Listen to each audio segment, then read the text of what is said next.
U.S. President Donald Trump has proposed the biggest U.S. tax overhaul in 3 decades, prompting criticism that the plan benefits corporations and the wealthy and could add trillions of dollars to the budget deficit. At an event in Indianapolis, Indiana, on Wednesday, Trump called the plan the largest tax cut in U.S. history. He said his tax proposal was aimed at helping working people, creating jobs and making the tax code simpler and fairer. "We want tax reform that is pro-growth, pro-jobs, pro-worker, pro-family, and, yes, tax reform that is pro-American," the Republican president said. The plan would lower the top individual tax rate, paid by high-earning American individuals, to 35% from 39.6%. It would also lower the top corporate income tax rate to 20% from the current 35%. Trump's proposal echoes the large tax cuts that former President Ronald Reagan, in 1981, and former President George W. Bush, in 2001, passed in the first year of their terms. The plan still must be turned into legislation, but analysts were skeptical that Congress could approve a tax bill this year. A comprehensive rewrite of the American tax code has eluded previous administrations and Congress for decades.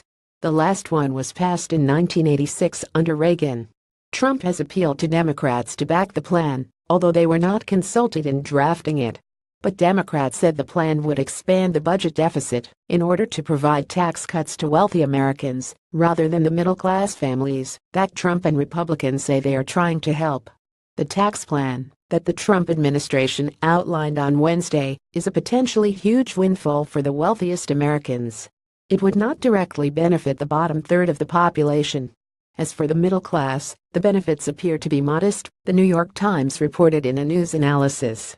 Analysts have also warned that huge tax cuts would increase the deficit if economic growth projected by Republicans to offset the costs fails to materialize amid rising interest rates.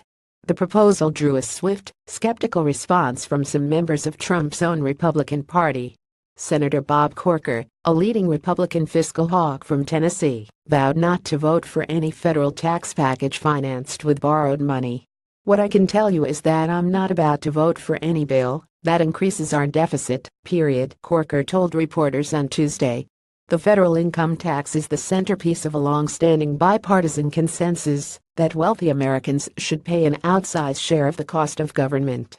But Trump's plan would continue a long-term march away from progressive taxation. Successive rounds of federal tax cuts have eroded progressive taxation, according to research by the economists Thomas Piketty of the Paris School of Economics and Emmanuel Cease of the University of California at Berkeley. The Trump administration argues that its tax cut will lead to an economic boom, that money will flow into the federal coffers, and the debt will not rise. The Reagan and Bush administrations made similar claims, but the debt soared in both instances. A study of a 2003 cut in the tax rate on corporate dividends found that lower tax rates do not encourage corporate investment.